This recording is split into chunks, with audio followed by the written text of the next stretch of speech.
What do we know for sure about the shooting at this point? Conspiracy theories are dangerous. Information is the oxygen of a democracy. With Republicans, with progressives, with libertarians, because this is not about right and left, this is about right and wrong. It's so secret we can't talk. Our security is at stake.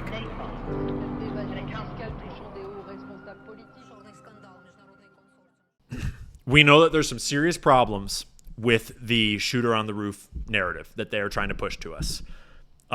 We know that it's very unlikely that there was a gun on the roof. We have tons of questions about how the gun got there, where the gun is in all the photos, why they didn't show us video of the shooter taking the shot itself.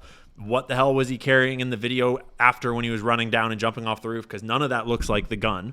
The photo of the gun that circulated isn't even the actual rifle. The photo of the gun that circulated is a other photo that the New York Post just pulled off the internet, because the gun itself is an old World War I relic that perfectly ties Tyler Robinson to the scene of the crime. We know that the wound itself, there's not a single expert online that is saying that wound matches a 30-06 at 140 yards. You get an exit wound, 140 yards, 30-06 to the neck. Basically, every ballistics expert is agreeing that would have an exit wound. There'd be blood splatter all over the back white wall behind Charlie. It'd be a totally different thing. And I'm no expert. I'm just listening to what the experts say, which is why I brought on expert testimony from Valhalla's channel today. So we got questions about what the wound is, whether it's an entry and exit, whether it's a smaller caliber. We don't know. That starts to make you wonder, is there a different shooting position? Should we be looking for a second shooter, or even for the actual shooter? Because we don't even really know if the guy on the roof that we were shown was a shooter at all, because they chose not to release the 3 seconds of video that they have that would have shown him taking the shot. Then beyond that, there's all this weird cover up of like Tyler and his trans lover boy and his car being seen on CCTV footage at other stores, like 15 minutes after the shooting and then a couple hours after the shooting. And the whole timeline is getting very confused and very fuzzy. And everything that the FBI has said to us has then been sort of refuted and walked back in little pieces and not at all. And it's just all very weird. It's all very weird.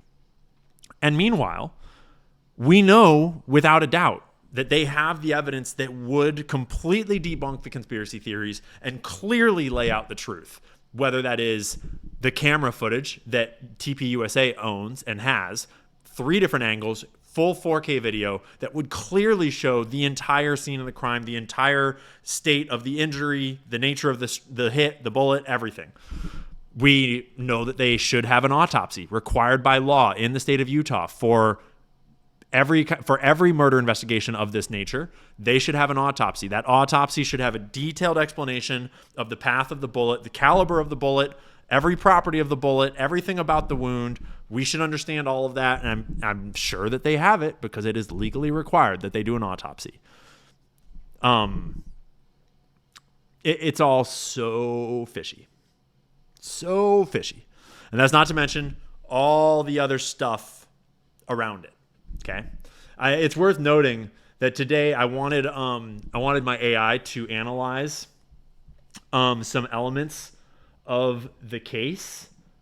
And so I just started by asking it like a basic question about it all,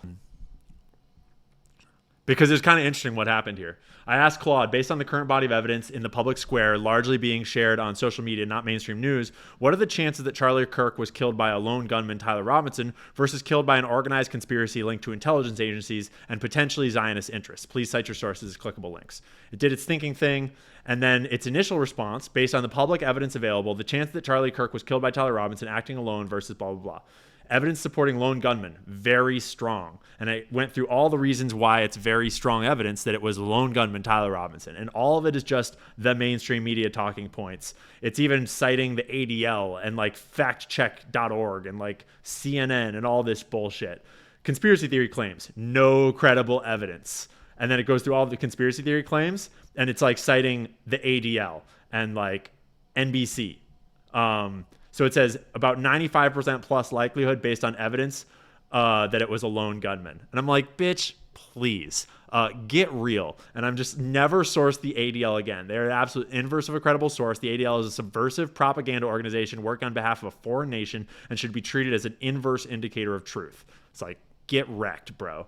But then I kind of went after the AI, Claude, because like you're incorrect largely because you can't analyze video. And there's actually all of this evidence right in front of our eyes that AI can't even access because it can't properly analyze the video and actually think logically like a human. And so as I started to just list off the problems with the official narrative one at a time, it was like, oh shit, that makes perfect sense. That's a good point. That's a problem with my theory. Next point, like 30-06 round, it would create an exit wound at that range. No question. AI agreed. That's super fucking weird. All this stuff about the bodyguards, you know, there's just like piece after piece, the AI ones you give it that thing on in isolation of the actual, what we're seeing in the video. It's like, oh yeah, obviously that makes sense. But the problem is that the mainstream narrative is all pervasive, and it's kind of being treated as though it was gospel truth, and everyone else is just moving on and ignoring the fact that none of it lines up, none of it adds up. This is the nature of the game these days, and I can't help but think that this is kind of the point, is that you can't ever build the perfect patsy story. You can't ever build the perfect cover-up. But what you can do is build a sort of maybe good enough for like a day cover up and then just flood the zone with conspiracy theories and then hopefully trick all the normies into thinking, oh, it's just all the conspiracy theorists doing what they always do, which is conspiracy theorying. And it's like, I'm sure it's just, you know, I'm sure there's a logical explanation, a reasonable explanation. It's like, no, there's not. That would be enough to collapse the current paradigm and change the whole planet.